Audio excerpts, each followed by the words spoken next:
नमो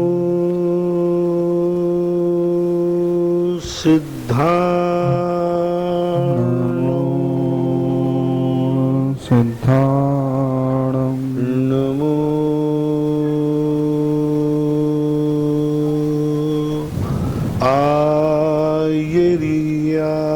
आयर्याणं नमो आयर्याणं नमो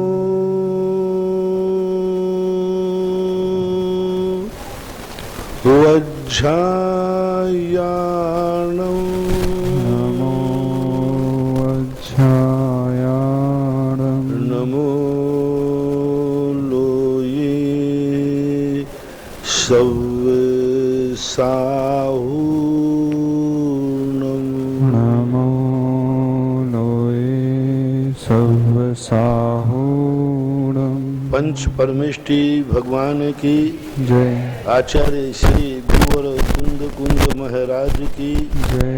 आचार्य श्री गुरुवर विद्यासागर महाराज आज की पूज्य मुनि पुंगव श्री सुधा सागर जी महाराज की।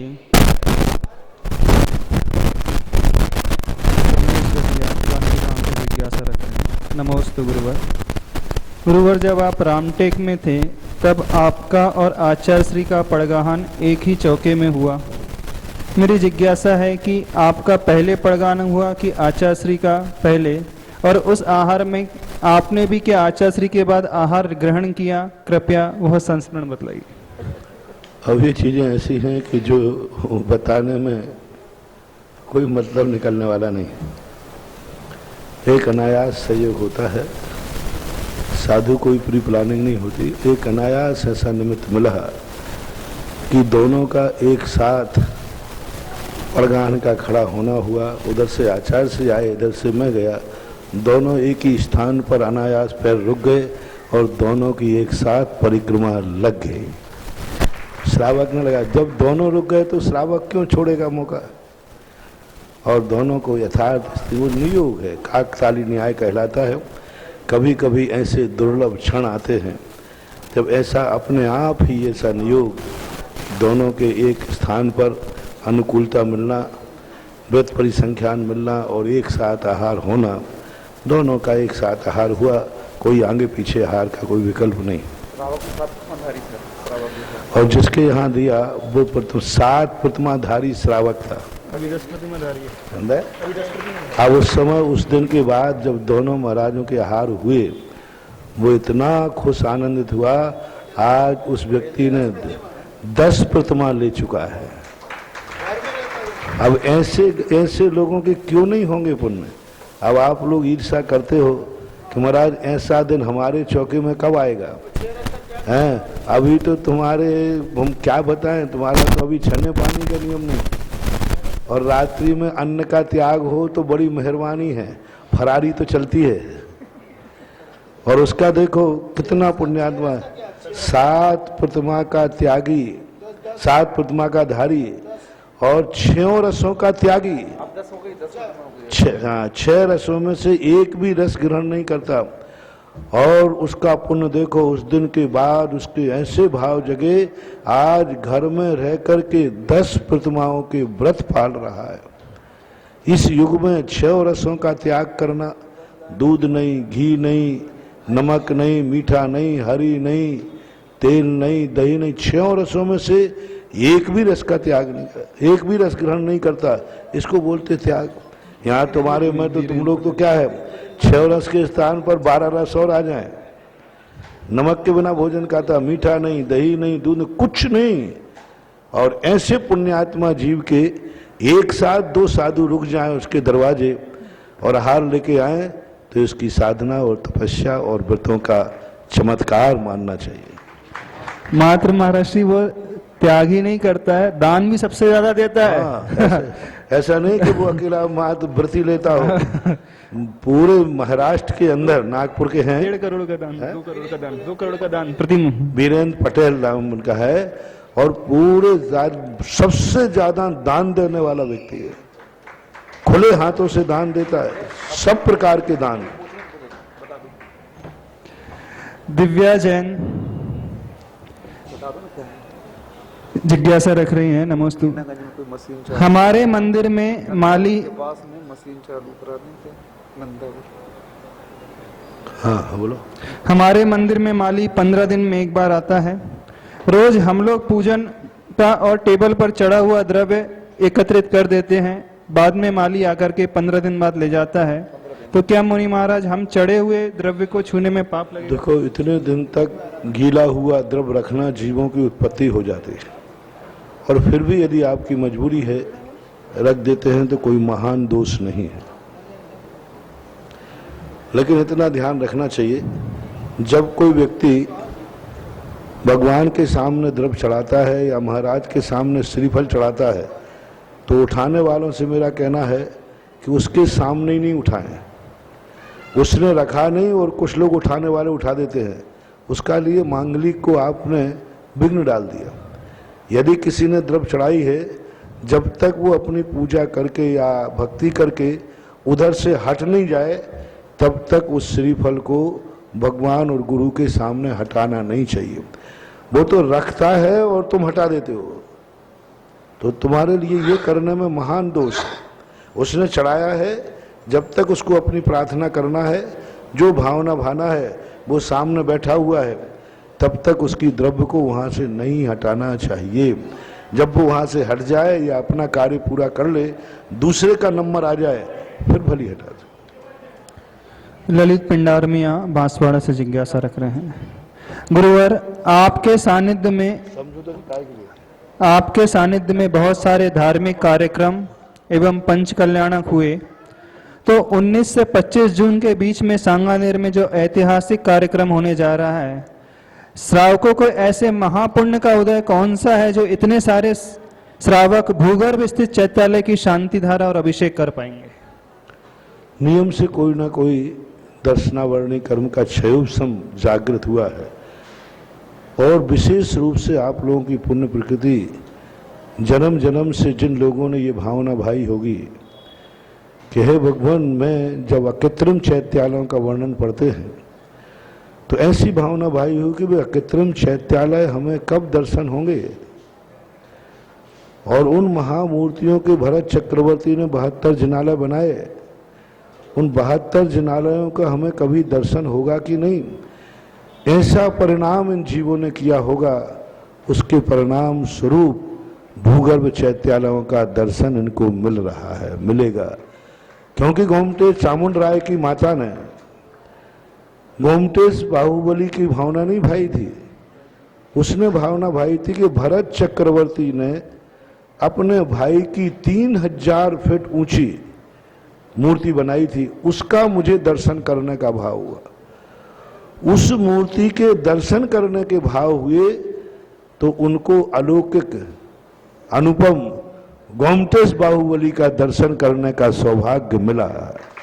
भाव किए थे 3000 फीट की अलौकिक मूर्ति का, वो तो नहीं मिल सकी। इसी प्रकार आप लोगों ने भाव किए होंगे कभी भरत चक्रवर्ती के बनाए हुए चैत्यालय का, भरतमयी चक्रवर्ती ने रत्नमयी चैत्यालय बनाया था। भावना की होगी कभी अकृत्रिम चैत्यालयों की वंदना के, उस भावना के परिणाम स्वरूप इस चैत्यालय के दर्शन उनको हो रहे हैं। और वही लोग दर्शन कर पाएंगे जिन्होंने कभी ऐसे अकृत्रिम चैत्यालयों की, भरत चक्रवर्ती के जिनालयों के दर्शन करने के भाव किए होंगे। बाकी दूसरे लोग तो यहाँ वहाँ के बहकावे में आकर, यहाँ वहाँ की बातों में आकर के अटक जाएंगे, क्योंकि दुनिया में लोग पुण्य के कार्यों में विघ्न डालने वाले बहुत होते हैं, और मूर्ख वो होते हैं जो ज्ञानी लोग भी भड़क जाते हैं और विपरीत कार्य करने लग जाते हैं। इसलिए जिन लोगों के पाप कर्म के उदय आ गए हैं उनको तो वो दर्शन होगा नहीं, वो तो उन चैत्यालय से अशुभ कर्म ही बंद करेंगे। लेकिन जिनके साथी से पुण्य हैं, जिन्होंने कभी अकृत्रिम चैत्यालय को अर्घ चढ़ाया होगा, कभी 72 जिनालयों की भावना भाई होगी, उन भव्य जीवों के इतना पुण्यबंध हुआ, इतना क्षयोपम हुआ कि उन्हें भूगर्भ स्थित चैत्यालय के दर्शन होंगे और भारी पुण्य का लाभ वो करेंगे। यह देख के इस भूगर्भ चैत्यालय के दर्शन के सामने जो ये भावना भाएगा कि आज मैंने भूगर्भ चैत्यालय के दर्शन किए, हे भगवान मुझे एक दिन अकृत्रिम चैत्यालयों के दर्शन भी मिलना चाहिए, तो मेरा तो विश्वास है, दावा है कि जो व्यक्ति इस भूगर्भ चैत्यालय का दर्शन भक्ति श्रद्धा पूर्वक करेगा उसे एक दिन अकृत्रिम चैत्यालयों के दर्शन करने का सौभाग्य निश्चित मिलेगा, क्योंकि साधन से साध्य की सिद्धि होती है। आज हम इन भूगर्भ चैत्यालय के दर्शन कर रहे हैं, कल हम अकृत्रिम चैत्यालयों की वंदना करेंगे।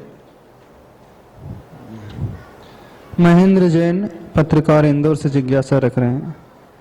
नमोस्तु गुरुवर, आज आपने प्रवचन में कहा कि कोई भी देव देवी छू मंत्र मेरा कुछ बिगाड़ नहीं सकते, क्योंकि मेरे पास परम पूज्य आचार्य भगवान के द्वारा दी गई पिच्छी है। प्रश्न यह है कि हम लोग ऐसा क्या करें कि हमें भी आचार्य भगवान पिच्छी का प्रदान करें, क्योंकि परम पूज्य आचार्य भगवान केवल बाल ब्रह्मचारी को ही एंट्री देते हैं और हम उस स्थिति में नहीं हैं, हमें क्या करना चाहिए? देखो भाई, जो व्यक्ति समय से स्टेशन पर नहीं पहुंच पाए, गाड़ी निकल जाए, तो सरकार क्या करे? गलती तुम्हारे कर्मों का उदय है कि तुम्हारे समय पर आचार्य श्री नहीं मिले। अब तुम ओवरहोल्ड हो गए अब तुम कोई रहे नहीं। हम लोगों के भाग्य थे कि हम लोगों को 20-22 साल की उम्र में पूज्य गुरुदेव मिले और उन्होंने हम लोगों को उस संसार में, उस भौतिकता में, उन कॉलेजों में, यूनिवर्सिटियों की पढ़ाई में जहाँ भौतिक चकाचौंध होती है, अब कॉलेज यूनिवर्सिटी की पढ़ाई तो सब जानते हैं कैसी होती है, और उस समय क्या मौज मस्ती होती है और किस प्रकार का वातावरण होता है। उन कॉलेजों में पढ़ने वाले हम लोग स्टूडेंट्स हैं, उन यूनिवर्सिटियों में पढ़ने वाले, उधम करने वाले विद्यार्थी हैं, और ऐसे कॉलेज और यूनिवर्सिटियों में पढ़ने वाले हम सभी महाराजों के लिए संसार मार्ग से मोड़ करके इस परमार्थ मार्ग की ओर मुड़ा देना, ये नियम से महान महान कोई 100 जन्म का पुण्य इकट्ठा होकर के आता है। जब 10 जन्मों से ये मेरी भावना भाई होगी हम लोगों ने, तब ये 11वें जन्म में कहीं ये सौभाग्य मिला कि सारे संसार को तिलांजलि देकर, ये सारा गुरुदेव का श्रेय है, कौन मुड़ना चाहता है, लेकिन उन्होंने अपने आचरण में, उन्होंने अपनी जीवन शैली को इस ढंग से प्रस्तुत किया कि सारे युवा आज 350 लोग चढ़ती हुई जवानी पर पिछी लेकर के संयम मार्ग पर अबाध रूप से बढ़ रहे हैं और समण संस्कृति का ध्वजा फहरा रहे हैं। ये आचार्य श्री का अनंत उपकार है। आप लोगों ने जरूर पुण्य तो कमाया है, आपने, किस्मत तो आपकी तेज है, लेकिन उसमें थोड़ा सा छेद है। किस्मत तो तेज है कि आपको आचार्य महाराज का दर्शन मिला, लेकिन वो किस्मत नहीं बन पाए कि उनके हाथ से तुम पीछे ले पाते। अब मेरे पुण्य से आप लोग ईर्ष्या मत करो, भावना भाव कि अगले भाव में ऐसी गलती ना हो पाए। अब तुम क्या करें, हमें तो ऐसे भाग्य थे कि हमें तो उन्होंने, यहाँ पर ऐसे लोग भी बैठे जिनको आचार्य श्री ने कहा भी कि देखो संसार मार्ग पे मत जाओ। इनके बाप से भी कहा कि छोरे को दे दो, तो बाप कहता महाराज गैले को ले जाकर क्या करो, गैला गैला, ये कमलिया, ये ब्यावर का कमलिया बेटा ना, इसके पापा उसको कमलिया बोलते थे। तो आचार्य ने कहा कि तुम्हारे 2 छोरे हैं, एक छोरे को मोक्ष मार्ग में बढ़ाओ, तो वो कहते महाराज ये कमलिया को, ये गैला है गैला तो ऐसी स्थिति थी, यानी आचार्य श्री की दृष्टि भी पड़ी, लेकिन हर व्यक्ति ऐसा पुण्य नहीं कमा के लाता है कि जिसको संयम मार्ग की सारी अनुकूलताएं मिल जाएं और वो आगे बढ़ जाए। मयंक पिंडारमिया बाहुबली कॉलोनी बांसवाड़ा से जिज्ञासा रख रहे हैं। गुरुवर, सम्मेद शिखर जी में टोंकों की वंदना करते समय क्या भाव रखना चाहिए और क्या नियम व संकल्प लेकर के जाना चाहिए? सम्मेद शिखर का सबसे बड़ा भाव तो यही होना चाहिए कि जिस समय वहाँ नीचे से, यहाँ से घर से जाते हैं, नियम से पवित्र भाव धारण कर लेना चाहिए। पहाड़ी पे जाते ही शक्ति प्रमाण अन्न जल का त्याग कर देना चाहिए कि जब तक मैं लौट करके पूरी वंदना नहीं कर लूँगा, लौट कर नीचे नहीं आऊँगा, अन्न जल का त्याग करके जाना चाहिए।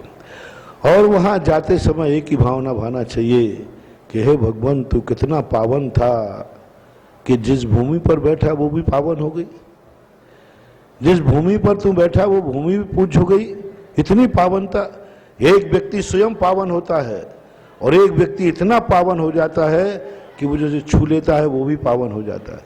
तो हे भगवान, मैं जब गिरनार गया, शिखर जी के समय का तो मुझे स्मरण नहीं है मैंने क्या भावना भाई, लेकिन गिरनार का पूरा स्मरण है। नेमिनाथ भगवान का वो डूंगरा चढ़ते चढ़ते थक गया था और मैं जब भगवान के चरणों में बैठा, मुझे पूरे चरणों की पूजा करने का सौभाग्य मिला। मैंने अच्छी तरह वहाँ पूरे चरणों का अभिषेक किया, गंधोदक, मतलब चलने वालों ने अभिषेक किया, मैंने गंधोदक लगाया।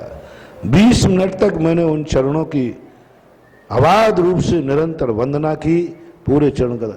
बस मैंने कहा कि ये मेरा कितना पुण्य है कि लोग कहते हैं कि उन चरणों की वंदना करना दुर्लभ है, जो करेगा वो पिटता है, झगड़ा होता है, बहुत होता है।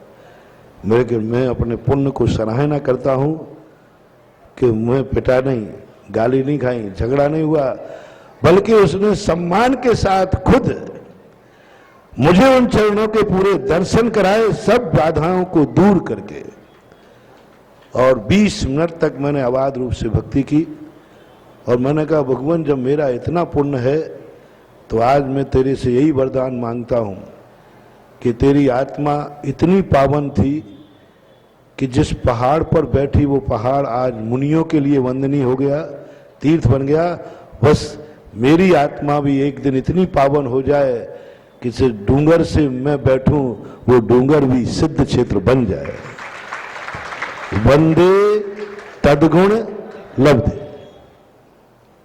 नवीन कुमार जैन मेरठ से जिज्ञासा रख रहे हैं, क्या बालों की विग लगाने वाला श्रावक प्रक्षाल कर सकता है? नहीं करना चाहिए। बालों के विग लगाने वाले को प्रक्षाल और आहार, ये 2 क्रियाएं कम से कम नहीं करना चाहिए। हाँ, हटा के दे सकता है लगे लगाए में, क्योंकि वो किसी न किसी के बाल हैं। आजकल बताते कि प्लास्टिक से बनने लगे, अभी कोई दूसरों के बाल हैं, अभी तो यही सुना था। दूसरों के बाल लगाना मल ही है।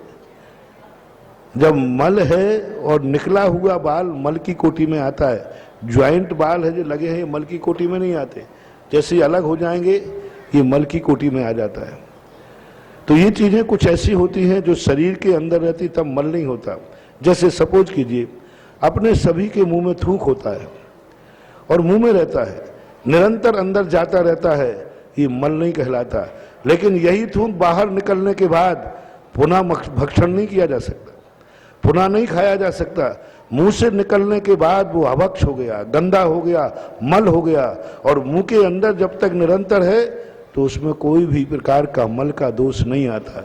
ऐसे बाल आदि जब शरीर में लगे हैं, चमड़ी आदि जब शरीर से लगी हुई है, तब वो अभक्ष की कोटि में नहीं आती। जैसे ही अलग हो जाएगी, इसी चमड़ी पर रख करके अपन आहार करते हैं, हाथ लेते हैं, लेकिन यही चमड़ी जब निकल करके बाहर आ जाएगी तो अभक्ष है, मल है। और जब हाथ में लगी हुई है तो यह दोष को प्राप्त नहीं होती। इसलिए बिग बालों को ये 2 कार्य लगते समय नहीं, यदि वो उतार के रख देते हैं तो कर सकते हैं, कोई बात नहीं, लेकिन बिग उतारने के बाद उसको स्नान करना जरूरी है। स्नान करने के बाद ही वह इन दोनों क्रियाओं को कर सकता है। दिनेश जैन भेड़ाघाट जबलपुर से जिज्ञासा रख रहे हैं, नमोस्तु गुरुवर, ये गुरु मंदिर क्या है, ये कहाँ होते हैं, इनका क्या महत्व होता है? गुरु मंदिर क्या है, इनका क्या महत्व होता है? पहली बात तो हमने गुरु मंदिर शब्द जो सुना ही नहीं अपने जैनागम में। ज्यादातर तो हमारे शास्त्रों में जिन मंदिर, जिन चैत्यालय का ही उल्लेख मिला, कोई अकृत्रिम गुरु मंदिर नहीं मिला, कोई अकृत्रिम चैत्यालय पंच परमिष्टि का नहीं मिला। पंच परमिष्टि की पूजा मिली, भक्ति मिली, आराधना मिली, आरती मिली, लेकिन पंच परमिष्टि का कहीं 3 लोक में कोई जिनालय होता है अकृत्रिम में, ऐसा मुझे कहीं भी देखने को सुनने को नहीं मिला। वर्तमान में भी कोई अलग से कोई गुरु मंदिर की पहले सुनने में नहीं। अभी कुछ दिनों से ऐसी चर्चाएं चल रही हैं, कुछ तथाकथित गुरु लोग अपने मंदिर खुद के बनवा कर या गुरुओं के बनवा करके गुरु मंदिर की संज्ञा दे रहे हैं, तो आज के समय पे तो हम क्या करें, क्या करें। आजकल गुरु और भगवान के मंदिर तो छोड़ो, पिक्चर के हीरो और हीरोइन के भी मंदिर बनने लगे हैं। कलकत्ता के अंदर अमिताभ बच्चन के बने, बलार कई हीरो के बन रहे हैं। इस कलयुग में भगवान और गुरुओं की पूजा नहीं होगी, इन कलयुग में तो हीरो हीरोइन की पूजा होगी। यही भारत देश का दुर्भाग्य एक दिन विनाश की कगार पर ले जाएगा। जहां यही पता नहीं कि मुझे किसकी पूजा करना चाहिए, मंदिर किसका बनना चाहिए।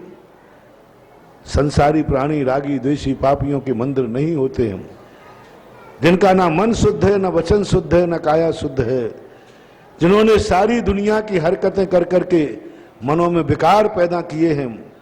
ऐसे पिक्चरों के हीरो हीरोइन के मंदिर नहीं बनना चाहिए, लेकिन बन रहे हैं। इसमें आजकल तो ना जाने किस किस के मंदिर बनाने लगे हैं, लेकिन परंपरा तो यही है। आर्ष परंपरा, आर्ष परंपरा तो यही है। आर्ष परंपरा यानी श्रवण परंपरा। आर्ष परंपरा परफेक्ट परंपरा। आर्ष का अर्थ होता है परफेक्ट। श्रवण परंपरा जो अनादि अनंत काल से चली हो, वह परंपरा आर्ष परंपरा कहलाती है। आर्ष परंपरा में दिगंबर जैन मुनि, दिगंबर जैन धर्म के अनुसार आर्ष परंपरा वाले कहलाते हैं, जिनके निर्दोष चारित्र पालन करते हैं 28 मूल गुणों का, वे आर्ष परंपरा वाले कहलाते हैं। जैसे बहुत आचार्य कुंदकुंज स्वामी, परम पूजनीय आचार्य शांति सागर आदि महाराज, और आज वर्तमान में आर्ष शिरोमणि आचार्य विद्यासागर महाराज, वर्तमान में आर्ष परंपरा की जो शुद्ध आर्ष परंपरा है, निर्दोष आर्ष परंपरा है, पवन पवित्र आर्ष परंपरा है, जिस आर्ष परंपरा की ध्वजा लेकर के चल रहे हैं पूज्य गुरुदेव आचार्य विद्यासागर महाराज। हमें गर्व है कि हम ऐसे निर्दोष आर्ष परंपरा के आचार्य विद्यासागर महाराज के चरणों की वंदना और उनके हाथ से हम लोगों को पीछे मिली। ये आर्ष परंपरा, यह आर्ष परंपरा कहलाती है। कोई क्रिया कांडों से कोई आर्ष परंपरा नहीं बनती, आर्ष परंपरा बनती है निर्दोष चारित्र से। तो इसलिए, और फिर भी उनके बावजूद भी आर्षों के जो परंपरा से आए हुए मंदिर हैं, इनके संबंध में कोई विशेष उल्लेख। देवगढ़ में कुछ मूर्तियां तो पाई गई, देवगढ़ में पंच परमेष्टि की मूर्तियां तो पाई गई, लेकिन अलग से कोई पंच परमेष्टि का मंदिर बना, ऐसा कोई उल्लेख नहीं माना। एक उपाध्याय परमेष्टि की मूर्ति मिली, वो भी किसी एक मंदिर में संग्रह के रूप में रखी थी। आज उसको सुरक्षित की दृष्टि से अलग रख दिया गया। कुछ लोग कर रहे हैं। आज जितना अधिक पुण्यवान, गुणवान, निर्दोष होगा, उसकी पूजा कम होगी, और आज जो जितना सदोष होगा, उसकी तरफ से लोगों का रुझान ज्यादा होगा। लोग सच्चे धर्मात्माओं की, सच्चे साधुओं की, सच्ची चर्या पालन करने वाले साधुओं की तो निंदा करने को तैयार होंगे, और पंथ व्यामोह के कारण अपनी धारणाओं और आमनाओं और परंपराओं को पुष्ट करने के लिए सतलाचारी साधुओं के लिए समर्थन करेंगे और निर्दोषचारियों का, साधुओं का विरोध करेंगे। ये पंचम काल के विनाश का समय आ रहा है।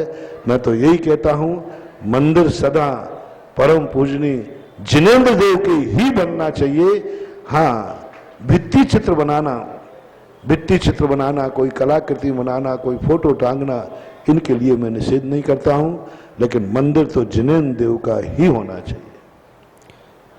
स्नेहल दोषी सूरत से जिज्ञासा रख रहे हैं। नमोस्तु गुरुवर।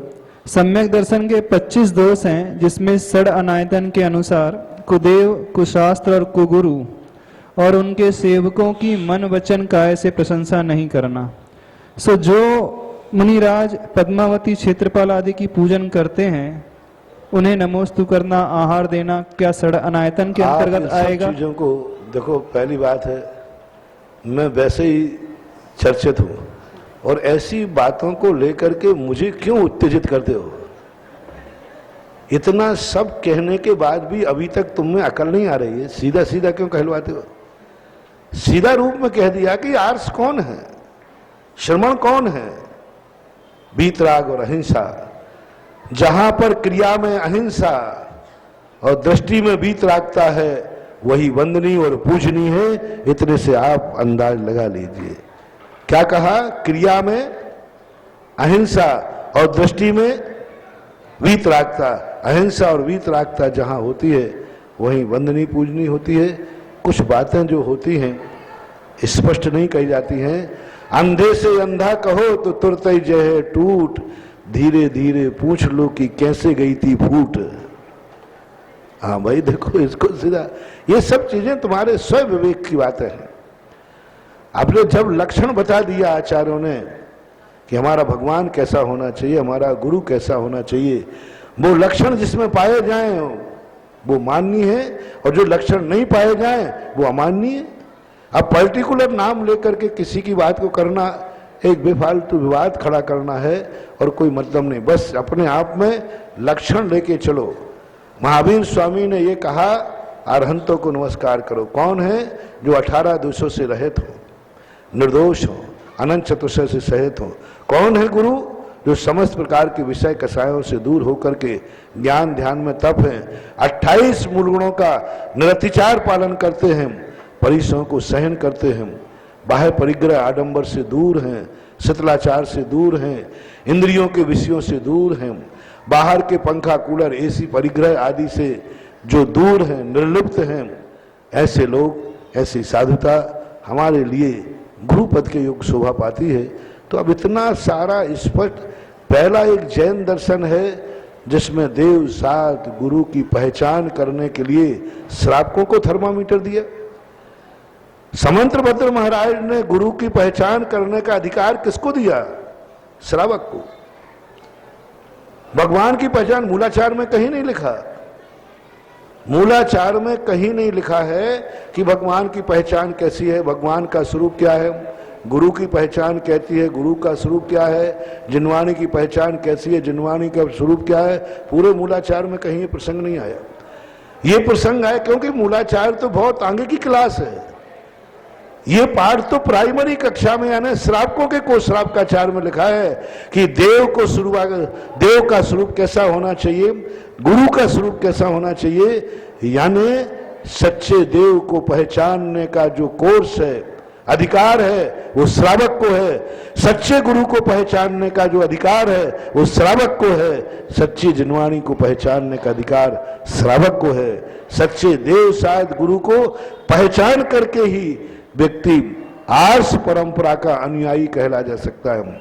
जो श्रावक सच्चे गुरु की परिभाषा नहीं जानता है और ब्राह्मण में आकर के वो कभी आर्ष परंपरा वाला नहीं हो सकता है, वो अनार्षी है, अनार्ष परंपरा वाला है। आर्ष परंपरा के श्रावक को तुम सच्चे देव, सच्चे साध और सत्य गुरु की पहचानने का अधिकार तुम्हें दिया है। तुम उसको पहचानो। गुरु कीजिए जान के, पानी पीजिए छान के। हाँ, अब मुनि श्री विशाल सागर जी अपनी जिज्ञासा रखेंगे। ऋषि शब्द में अण प्रत्यय लगाने से आर शब्द की उत्पत्ति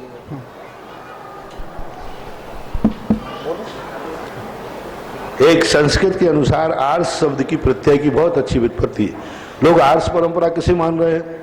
जो ऐसी पूजा पंचामृत कराए हुए तो आर्ष परंपरा वाला साधु हो, चाहे स्त्री अभिषेक कराए तो आर्ष परंपरा, पद्मावती क्षेत्रपाल को माने तो आर्ष परंपरा। ये सब आर्ष परंपरा किसी आगम में तो मुझे मिली नहीं, कहीं नहीं है। आर्ष परंपरा का अर्थ होता है, देखो कहना है, तेन प्रोक्तम एक सूत्र है, ऋषि शब्द से अण प्रत्यय करने पर आर्ष बनता है। किससे? मूल शब्द क्या है? ऋषि शब्द।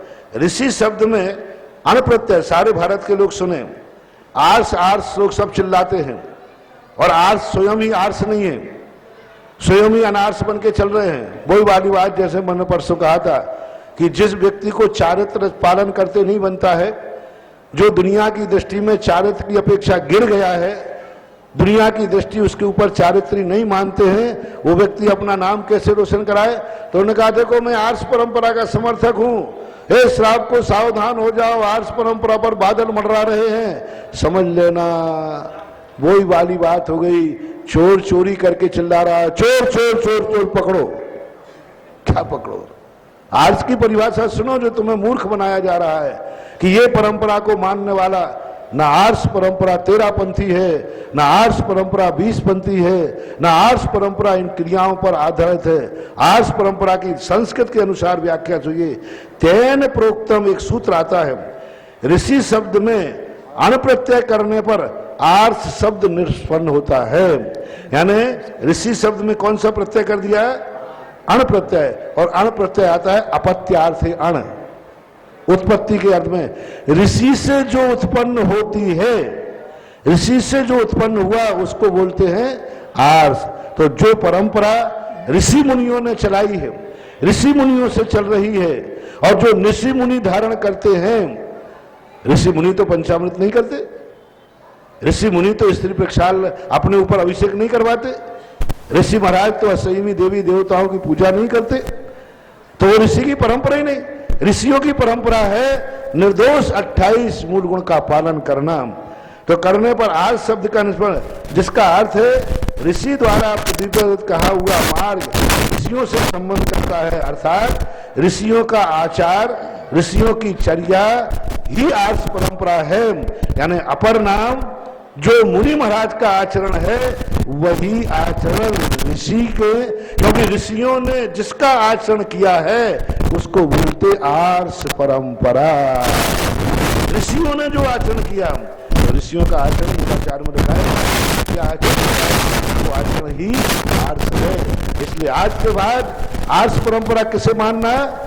जो निर्दोष 28 मूल गुण का रत्नत्रय का पालन करते हैं, ऐसे ऋषि जो चर्या पालन कर रहे हो वे आर्ष परंपरा के ऋषि माने जाते हैं। और ऐसे ऋषियों को जो मान रहा हो वो आर्ष परंपरा का श्रावक कहलाता है। इस संस्कृत के अनुसार पूरी व्याख्या निकला करके पंडित जी साहब से, और मैंने अरुण जी निकाली, व्याकरणाचार्य हम व्याकरण से निकाल करके आपके सामने प्रस्तुत कर दी।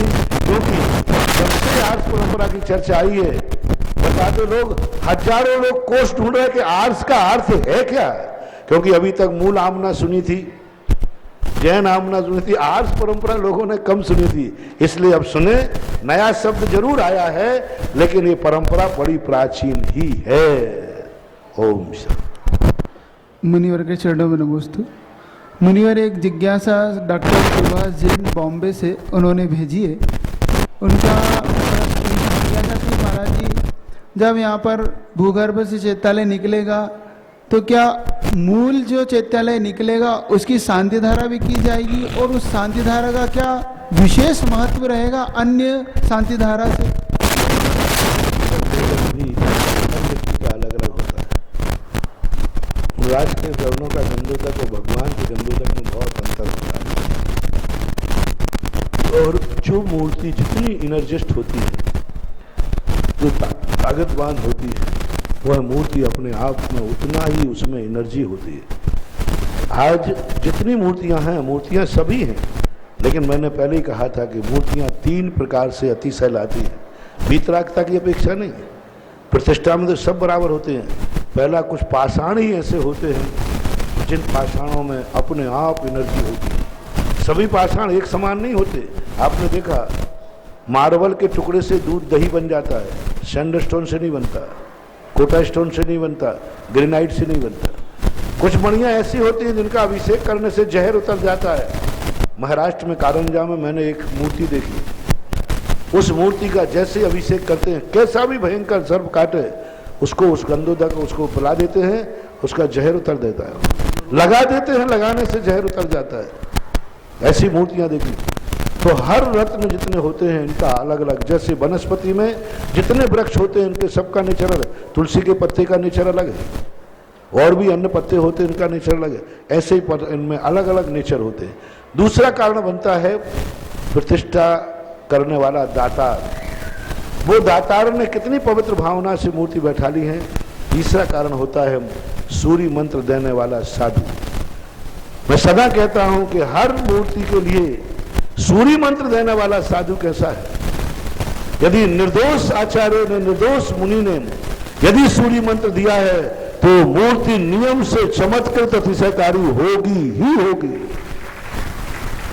जिस शायद से प्रतिष्ठा नहीं कराई जा सकती, निर्दोष शरिया पालन करने वाले मुनिराज, एक धागा भी जिसके पास है वो तो प्रतिष्ठा करने का अधिकारी है ही नहीं।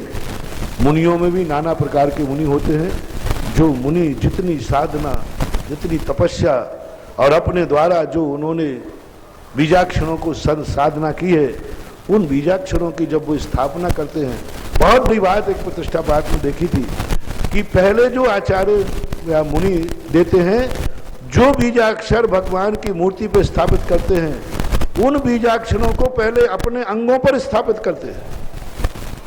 अपने अंगों पर स्थापित करके उनका ध्यान करते हैं 6-6 महीने पहले से, पूरे जो अक्षर, मंत्रन्यास और अंकन्यास, और अपने शरीर के ऊपर स्थापित करके और ध्यान के माध्यम से उनको जागृत करके और फिर एक एक बीजाक्षर को मूर्ति पर स्थापित करते हैं। एक एक बीजाक्षर को जो जहां पर स्थापित होता है वही शरीर में स्थापित करता है और फिर ध्यान करता है। फिर एक एक बीजाक्षर को उठाकर, जैसे ललाट का मुख्य स्थान होता है, अब यहाँ पर उसको स्थापित करके ध्यान करेगा, उसको जागृत करेगा, उसको सिद्ध करेगा, उसको एनर्जिस्ट करेगा और फिर यहाँ से उठा करके भगवान की मूर्ति पर स्थापित कर देगा।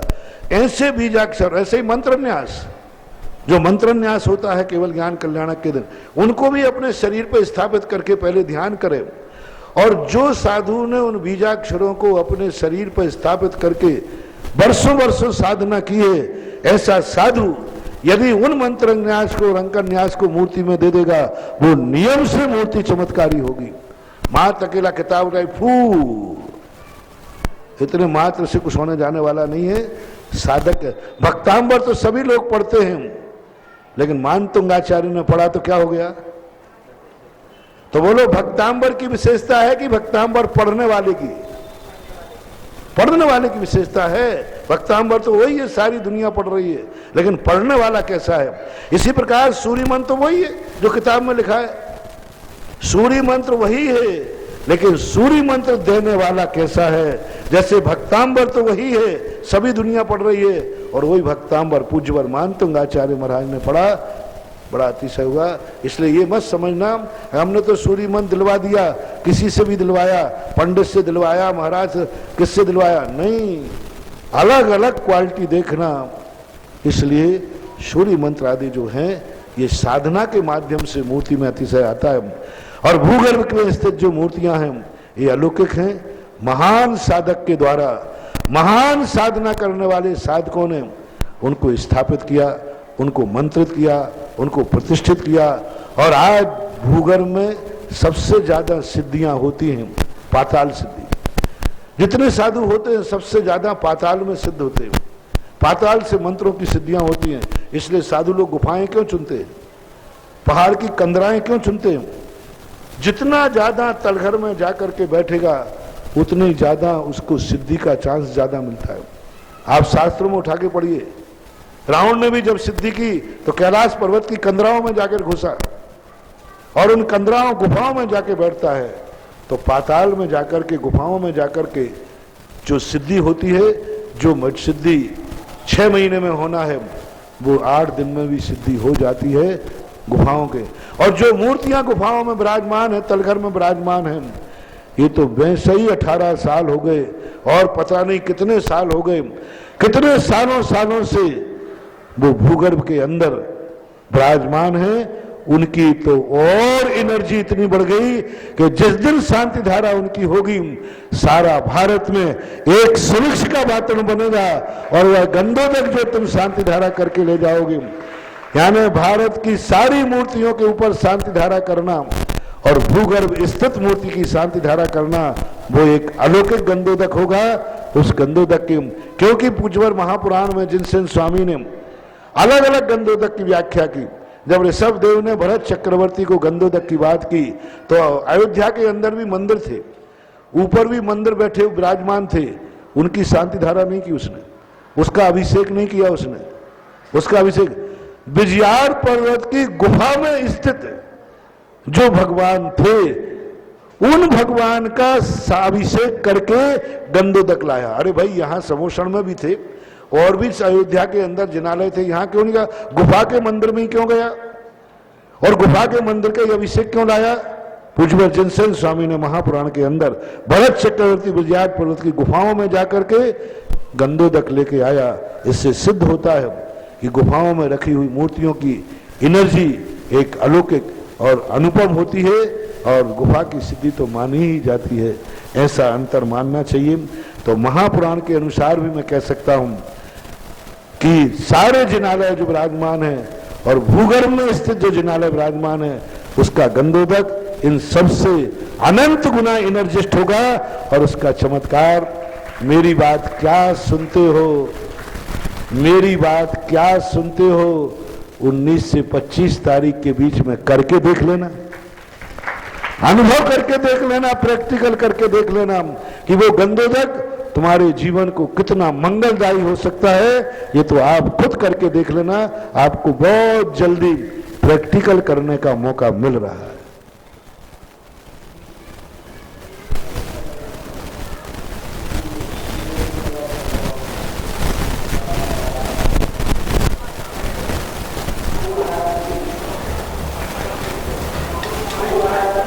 मेरी शंका ये है कि आपके आशीर्वाद से, आपके मुखारबिंद से जब आपने भक्ति की महिमा बतलाई, शांति धारा की महिमा बतलाई, तो जहाँ जहाँ आपका चातुर्मास हुआ, आपका सानिध्य मिला, लोगों को ये भी बताया कि उत्तम पात्र जो रहते हैं चांदी इत्यादि के, उनको ही पूजन में उपयोग करना चाहिए, लोग कर रहे हैं। और उस तो इन पात्रों में भी कुछ अंतर होता है, जहाँ सामान से स्टील वगैरह के हम यूज करते हैं। मूल शंका तो महाराज जी हमारी ये है कि लोग ये तो करने ही लगे हैं, किंतु मैंने देखा है कि कुछ लोग, कुछ भक्त चांदी के लौंग, बादाम इत्यादि भी पूजन में चढ़ाते हैं और मैंने सुना है कि बाद में उनको धो के रख लेते हैं। क्या ये उचित है? क्या उनको निर्माल द्रव्य का दोष नहीं लगेगा? अच्छा प्रश्न है। पहली बात तो अभी शांति धारा की जो बात आई थी, बहुत सारी चर्चा आ रही। जब भी प्रथम सुबह जो प्रथम कलश करने वाला होगा वो तो शांति धारा करेगी। अब कई लोगों की शांति धारा की चर्चाएं आ रही हैं, तो मैं ऐसा विचार कर रहा हूं क्योंकि सुबह से लेकर शाम तक अभिषेक चलेगा, तो हो सकेगा यदि मेरी अनुकूलता बनी तो बीच में 2-3 बार शांति धारा अलग अलग समय वालों को भी निर्धारित करने का सोच रहा हूं। क्योंकि सब लोगों के भाव आ रहा, महाराज पहले कलश वाला कर लेगा, हमें कैसे मिलेगा, मैं भी शांति धारा, तो ऐसा सिस्टम बनाने की सोच रहा हूं कि 2-3 बार बीच में भी शांति धारा हो जाए। एक तो प्रथम हो ही जाए, फिर एक आध आहार के बाद हो जाए, फिर एक आध सामाय के बाद हो जाए, और एक आध जब अंत में जब पूरा समापन हो तब हो जाए। तो अभिषेक तो चलेगा। मैंने पहले ही कहा कि शांति धारा अभिषेक का एक बड़ा रूप है। दिन में 5-5 प्रतिमा से नहीं, वो विचार कर ले। इसके संबंध में अभी मैं बोल नहीं पा रहा हूं।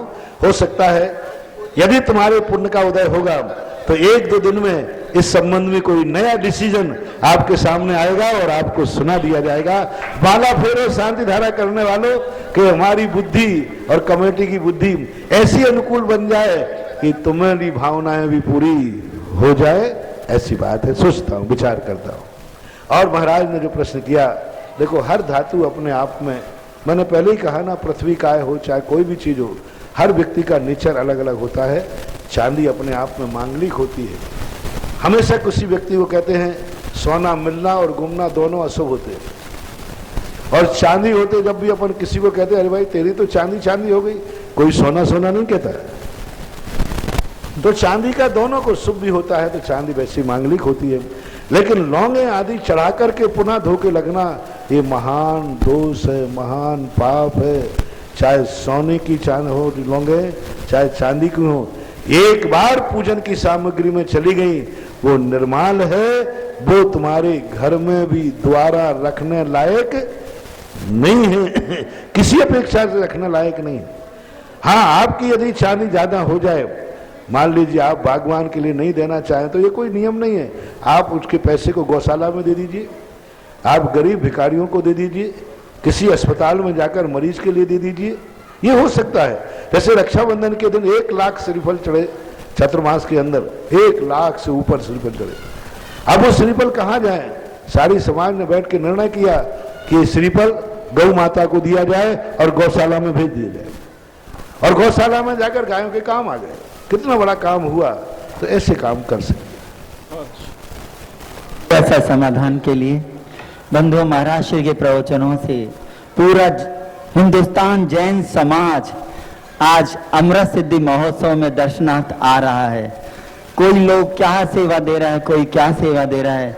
इन्हीं ने 500 धोती दुपट्टे आदिनाथ दिगंबर जैन मंदिर समाज पर्वत पाटिया, 100 दीपचंद जी अजय जी सेठी सूरत, 100 धोती दुपट्टे श्री नेमीचंद जी अशोक जी बरजात्या सूरत, 100 धोती दुपट्टे। रिटेल काउंटर मत खोलो, चलो रिटेल काउंटर मत खोलो। और प्रथम जिज्ञासा के लिए मैं आमंत्रित कर रहा हूं कमल जी जैन ब्यावर से, महाराज श्री के अनन्य भक्त अपनी जिज्ञासा रख रहे हैं, उनके बाद तैयार रहे। श्री पंकज जी शास्त्री सलुंगर से। नमस्ते महाराज जी। महाराज जी, अभी आज परंपरा की बहुत सही वास्तविक आपने अर्थ बताया। जो हम समझे महाराज जी कि उच्च चारित्र के जो ऋषिधारी हैं, जो निर्दोष चर्या का पालन करे, वह तो इस प्रकार का एक उदाहरण महाराज जी में स्पष्ट मेरे को ध्यान में आ गया कि 1933 में जब आचार्य चारित्र चक्रवर्ती शांति सागर महाराज, और 1 मिनट का ही महाराज, आधा मिनट का ही है, और आचार्य शांति सागर जी छानी जी महाराज, आचार्य महाराज का दोनों का चतुर्मास एक साथ हुआ, तो उन्होंने 10 किलोमीटर पहले एक जगह मीटिंग करके उन्होंने ये तय किया कि जैसी जिस जगह परंपरा है उसी परंपरा में हमारा संघ निर्वाह करेगा। उसी परंपरा का निर्वाह आज आपने भिंडर में करके बताया। आचार्य श्री विद्यासागर महाराज जी का 1973 में उसी नशिया में जो चतुर्मास हुआ। और एक घटना जो मेरे को पिताजी ने बताई वो ये थी कि एक श्रावक आचार्य शांति सागर महाराज जी के पास एक फूल लेकर आया और उन्होंने चरणों में चढ़ा दिया, तो आचार्य शांति सागर महाराज जी ने उसका निषेध किया और कहा कि इससे त्रस्त जीवों की आराधना होती है। तो हम महाराज जी, मेरी संक्षिप्त जिज्ञासा यह है कि पूरे देश के जो श्रावक लोग हैं वो इस आर्ष परंपरा के द्वारा जो झूठी भ्रांतियां फैलाई जा रही है उससे कैसे अपने कर्तव्यों का निर्वाह करें। मैं 2 दिन से बोल रहा हूं, और आप ब्यावर के हैं, आपने अपने ब्यावर का संस्मरण सुनाया, जो सारे ब्यावर का चतुर्मास एक सारी दुनिया के लिए मिसाल बन के स्वर्णांकित है। और मैं भी उसी परंपरा का, मेरे पूज्य गुरुदेव भी पूज्यवर शांति सागर की निर्दोष परंपरा का निर्वाह कर रहे हैं। आचार्य शांति सागर महाराज ने कभी भी किसी भी अपेक्षा से न 13 पंथियों को अनारसी कहा, न 20 पंथियों को अनारसी कहा। उन्होंने कहीं नहीं कहा कि पंचामृत अभिषेक स्त्री प्रक्षाल आदि मानने वाला ही आर्ष परंपरा का है। और लोग शांति सागर महाराज की दलील देकर के उनको कलंकित कर रहे हैं, उनके स्तर को बौना कर रहे हैं। उनकी पवित्र साधना, सर्वोदयी साधना, जो सारे जगत के गुरु हैं, उनको दूषित करके एकांकी बना रहे हैं। रही बात उनकी कि उन्होंने 20पंथी परंपरा के भी मंदिर में गए, 13 मंदिर, तो मैं भी जाता हूं, मेरे आचार्य श्री भी जाते हैं। मैं तो ये कहता हूं कि सारी समाज के संबंध में एक ही निर्णय किया जाए, जिस मंदिर की, जिस समाज की जो परंपराएं हैं उन परंपराओं के अनुसार साधु ढल जाएं, अपनी परंपरा न थोपें। तो आज मैं सारे भारत को एक शांति का शंखनाद कर रहा हूं। लेकिन मानने वाले क्या होते हैं, 50 बार प्रस्ताव पास कर लेते हैं और वही इसको तोड़ते हैं, वही इसको तोड़ते हैं। ना जाने कितने तीर्थ क्षेत्र मंदिर, 13 पंथी मंदिरों में जहां क्षेत्रपाल पद्मावती नहीं थे वहां बैठाल दिए गए, जहां पंचामृत नहीं थे वहां चालू कर दिए गए। और फिर वो ये कहते हैं आर्ष परंपरा को बादल मंडरा रहे हैं। अरे भाई, तुम एक यदि वचन पक्के हो तो नियम करो कि जहां की जो परंपरा चल रही है वो चलेंगे। शांति सागर महाराज ने स्पष्ट कहा था, इस ब्यावर की नसिया का जो परंपरा है, इस परंपरा को मैं 4 महीने खंडित नहीं करूंगा और ना मुझे कोई मतलब है। और उन्होंने नहीं भी किया और दोनों साधु का सानंद संपन्न हुआ।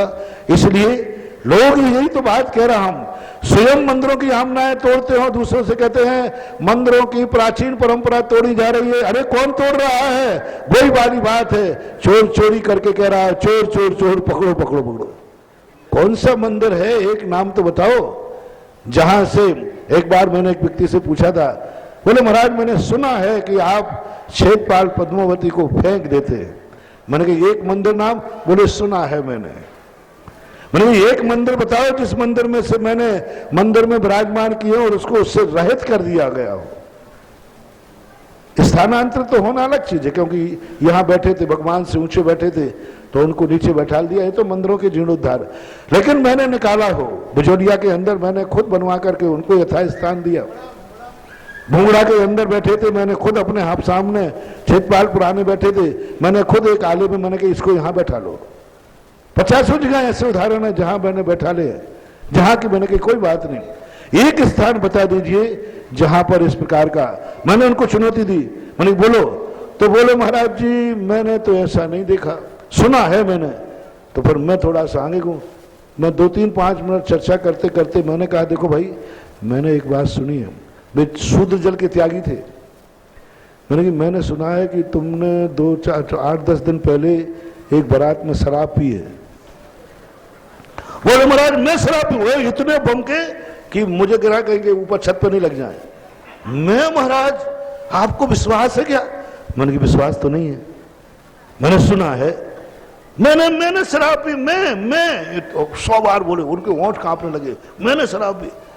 मैंने कहा भैया नाराज होने की जरूरत नहीं, मैंने। बोले महाराज किसने? अरे मैंने सुना है, मैं अंजलि लेके जा रहा था, लोग कह रहे थे,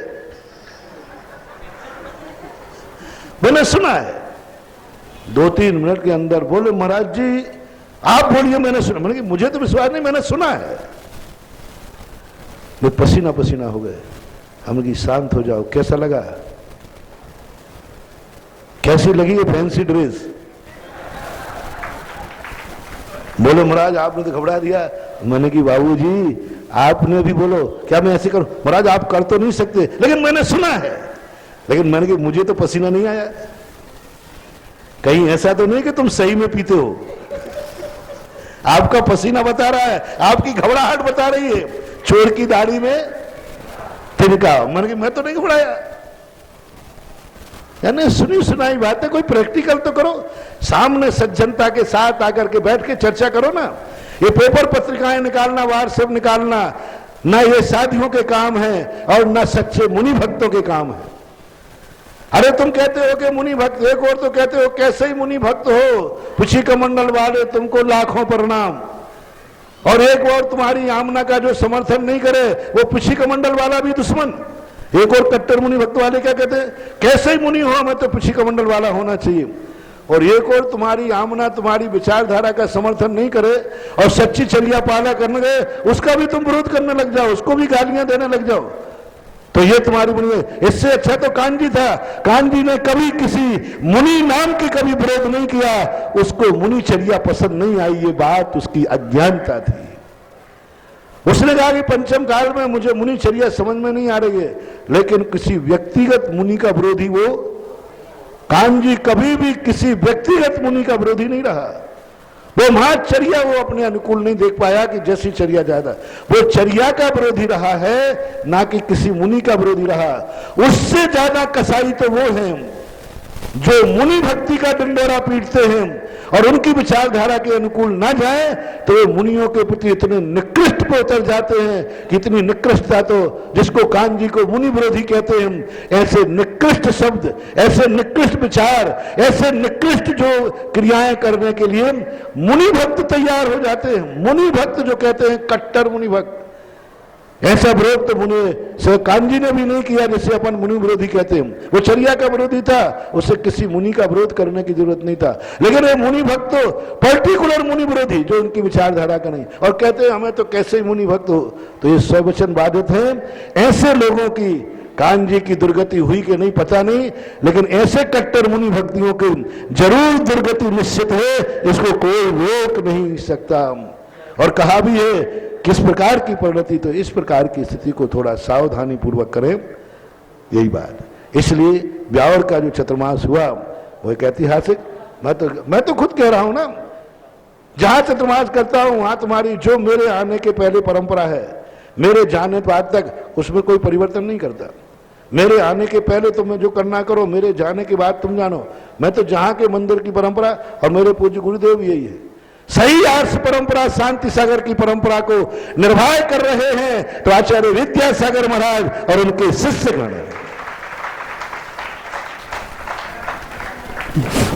श्रवण संस्कृति संस्थान आज दिनों दिन ऐसा कौन सा कार्य कर रहे हैं जो आचार्य शांति सागर महाराज ने निषेध किया है? सारे भारत की जनता से मैं कहना चाहता हूं, एक शब्द मुझे ला दें आचार्य शांति सागर, जिसका शांति सागर महाराज ने निषेध किया हो, उस कार्य को आचार्य विद्यासागर या मुनि सुधा सागर या आचार्य श्री के संघ के साधु हम लोग कर रहे हो। मेरा नाम कह रहा हूं दुनिया की, तो मैं क्या कहूं?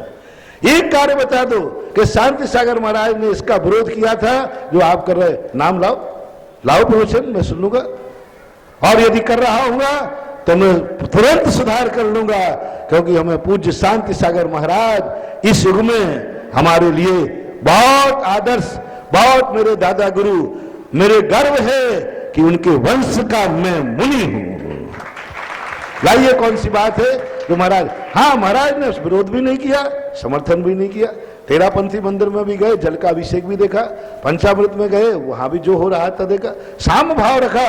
विरोध तो किया हो तो बता दो, और किस चीज का उन्होंने विरोध किया, और वो मैं नहीं कर रहा हूं। और ये भी बता दीजिए उन्होंने कहा क्षेत्रपाल पद्मावती का, आचार्य श्री का समर्थन करने की बात करते हो, कौन से मंदिर में आचार्य शांति सागर महाराज ने क्षेत्रपाल पद्मावती विराजमान किए? कहीं प्रशस्ति लिखी मिले, कहीं कोई नाम लिखा मिले, किसी पद्मावती पर नाम लिखा हो प्राचीन में कि ये शांति सागर महाराज ने विराजमान की थी, ये शांति सागर महाराज के प्रतिष्ठित क्षेत्रपाल पद्मावती है, उसका नाम बता दीजिए और नाम बता करके मुझे प्रमाण दीजिए।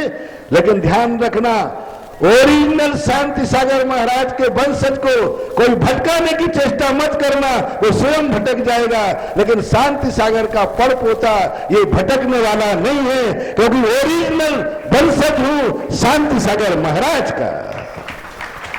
श्रवण संस्कृति संस्थान दिनों दिन अपनी ऊंचाइयों पे बढ़ता जा रहा है। आज 15 स्टूडेंट्स का सिलेक्शन होना था महाराज श्री, और 40 से ऊपर यह व्यक्ति बच्चे अपने प्रवेश के लिए आतुर हैं। इसी संबंध में अपने जिज्ञासा लिए मैं आमंत्रित कर रहा हूं पंडित अरुण जी शास्त्री, प्राचार्य दिगंबर जैन श्रवण संस्कृति संस्थान।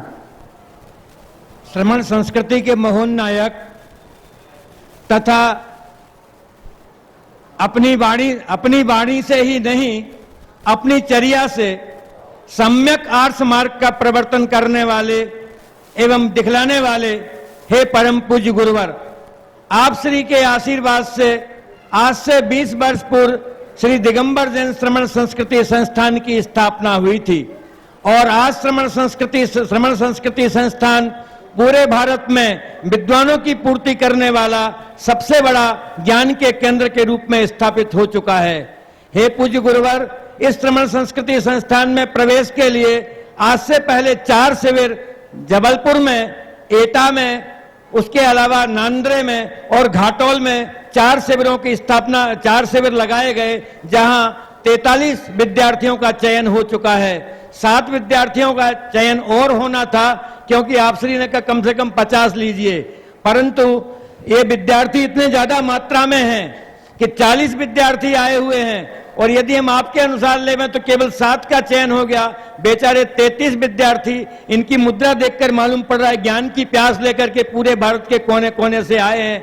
हे प्रभु, ऐसा कोई आशीर्वाद देवे, इन्हें मार्गदर्शन देवे कि इनकी मनोभावना पूर्ण हो सके। मैं तो यही जानता हूं कि जब कोई धर्म की तरफ या अच्छे आचरण की तरफ लोग कहते हैं कि आज का युवा वर्ग भौतिक चकाचौंध की तरफ जा रहा है, धर्म की तरफ कोई आना नहीं चाहता है, ये बातें कहने वालों की सब गलत धारणा है। मैं तो ये कहता हूं कि ये कहने वाले लोग मेरे से मिलें, कम से कम जो लोग इस मार्ग पर आना चाहते हैं और इस मार्ग की पढ़ाई करना चाहते हैं, कम से कम उनको रहने की, उनको पढ़ाने की व्यवस्था तो जैन समाज करे। आज मान लीजिए तुमने कहा कि हमारे पास 100 छात्र आते हैं, हम 50 ले पाते, 40 ले पाते हैं, आप ऐसा प्रयास क्यों नहीं करते हैं? मैं समाज के सबसे बड़े श्रेष्ठियों से कहना चाहूंगा, यदि तुम्हें लगता है कि सांगानेर का छात्रावास एक बहुत बड़ी देन है, बड़े बड़े श्रेष्ठी हमसे यही कहते हैं, महाराज भारत में तुमने बहुत बड़े बड़े कार्य किए, मंदिर बनाए, तीर्थ क्षेत्र बनाए, सब बनाए, उनमें सर्वश्रेष्ठ यदि कोई कार्य है तो सांगानेर का श्रमण संस्कृति संस्थान, जिसने सारे भारतवर्ष में 10 लाख क्षण पर्वों में पूरे मंदिरों में 10 धर्म की प्रभावना करने का शंखनाद कराया। आज बच्चे जहां जाते हैं मंदिरों में, वहां के लोग ऐसे कह के आते हैं कि मेरे विद्वान वर्गों की परंपरा जीवित हो गई। यदि आप ऐसे मानते हैं विद्वान लोग कि बहुत बड़ा कार्य है, तो मेरा कहना है कि ये संस्थान को इतना बड़ा कर दो कि इस संस्थान में पढ़ने वाला आने वाला विद्यार्थी इच्छुक किसी को वापस करना ही नहीं पड़े। अभी मैंने सुना कि वहां कमरे कम पड़ रहे, मैंने कहा आज तक कमेटी ने नहीं कहा। अरे 2 ही चीजें तो देना है, कमरे की व्यवस्था और आप भोजन की व्यवस्था। यदि 2 चीजें, एक और आप चिंतित हैं कि धर्म की प्रभावना होना चाहिए, धर्म का बचना चाहिए, युवा वर्ग आना चाहिए, मैं कहता हूं इतना सस्ता युवा वर्ग मिल रहा है, इतना सस्ता धर्म का संस्कार लेने वाला मिल रहा है, मात्र रहने को एक कमरा और खाने को 2 टाइम भोजन यदि तुम दे दो तो मैं सारी पृथ्वी को पंडितों से बांट दूंगा और सारी पृथ्वी के हर नगर नगर में एक विद्वान मिलेगा, जैसे पहले होते थे। पहले हर नगर में एक विद्वान होता था, शाम को बचनका होती थी, ऐसे सारे नगर में शास्त्री और आचार्य मिलेंगे। मात्र आप लोगों को 2 काम करना है, श्रमण संस्थान में कमरे की कमी, भोजन की कमी।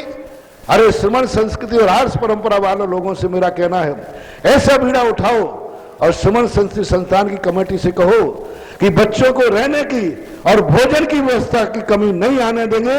बच्चे नहीं आए वो बात अलग है, लेकिन जब बच्चे आ रहे हैं, आपके पास रहने की व्यवस्था नहीं इसलिए वापस कर रहे हो, आपके पास भोजन की व्यवस्था नहीं इसलिए वापस कर रहे हो। सारे भारत के लिए मैं आह्वान करता हूं, आज तक मैं कभी किसी को दान के लिए आह्वान नहीं करता, मैं दान के लिए प्रेरणा नहीं करता, लेकिन संस्थान के लिए कर सकता हूं कि सारे भारत के श्रेष्ठियों जागो और श्रमण संस्कृति संस्थान के लिए कमेटी को एक आश्वासन दो कि आवास के और भोजन व्यवस्था की कमी नहीं आने देंगे, चाहे 1000 बच्चे क्यों ना हो जाए, 1000 बच्चे हो जाए तो भी आवास और खाने की, आवास और खाने में 5 साल का आवास देना और 5 साल का खाने के लिए देना, भोजन व्यवस्था करना, इतने में एक प्रकांड विद्वान तैयार होगा, इतने में कोई सदाचारी तैयार होगा।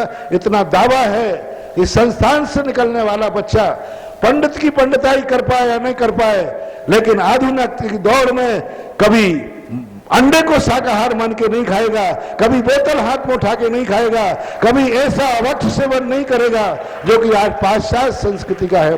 5 साल के संस्कार से कम इतना जीवित रहेगा कि वो श्रमणों के आदर्श को, भले वो पंडित बन पाए या नहीं बन पाए, मुनि बन पाए या न बन पाए, लेकिन मुनि का कमंडल उठाने के लिए बिहार कराने लायक जरूर बन जाएगा। ये आज सबको एक चिंता होती है कि मुनिराज बिहार करेंगे, कौन बिहार करेगा, मुनिराज जाएंगे तो कौन आहार देगा। आगे आने वाली पीढ़ी में सब भौतिक इंग्लिश में जा रही है, अंग्रेजी पढ़ने में जा रही है, कॉन्वेंटों में जा रही है, आगे का युवा वर्ग मिलेगा ही नहीं, आगे का कोई युवा वर्ग आहार देने लायक रहेगा नहीं, क्योंकि सब कॉन्वेंटों बोल के अंडे खाएंगे, शाकाहार के नाम से खाएंगे, व्हाइट आलू के नाम से खाएंगे। ऐसा करें, उस समय मेरा श्रमण संस्थान के छात्र मुनियों के लिए कमंडल उठाने के लिए, आहार दान देने के लिए जयवंत रहेंगे। इसलिए तुम चाहते हो कि भविष्य में मुनियों की चर्या, परिचर्या, सेवा शुश्रूषा, श्रमण संस्कृति की आहार आदि चर्याएं होती रहें और मंदिरों में अभिषेक पूजन की परंपराएं जीवित रहें। तो इस संस्थान को इतना समृद्ध कर दो कि कमेटी से कह दो हजारों बच्चे भी आए तो संस्थान की देरी पे आने के बाद वापस नहीं जाए। यह सबसे बड़ा आह्वान मैं करता हूं और ये अमृत सिद्धि महोत्सव का यह सबसे बड़ा वरदान सिद्ध होना चाहिए। इस अमृत सिद्धि महोत्सव जो भूगर्भ से जिनालय निकल रहा है, इसकी उपलब्धियां क्या होने वाली हैं, ये तो अभी शायद तुम्हें कुछ दिन में सुनने को मिल जाएंगी। ये मात्र भगवान का अभिषेक नहीं हो रहा है, ये मात्र भगवान के भूगर्भ चैत्यालय का दर्शन नहीं हो रहा है, ये एक जैन समाज की अलौकिक ऐतिहासिक कोई ऐसा कार्य की घोषणा होने वाली है जो सारे भारत की जैन समाज आश्चर्यचकित रह जाएगी कि महोत्सव का साइड फल ये भी मिलने वाला है। तो इस महोत्सव में ये सबसे बड़ी उपलब्धि घोषणा होना चाहिए कि संस्थान में आने वाले बच्चों को रहने की और भोजन की व्यवस्था की कमी नहीं आने देंगे, चाहे 1000 हो जाए चाहे 2000 हो जाए। नमोस्तु गुरुवर, नमोस्तु नमोस्तु। जिनवाणी स्तुति जिनवाणी के हाँ ठीक है चलो। जिनवाणी के ज्ञान ते सुजल कलो शोभानी मस्तक धरू सदा देत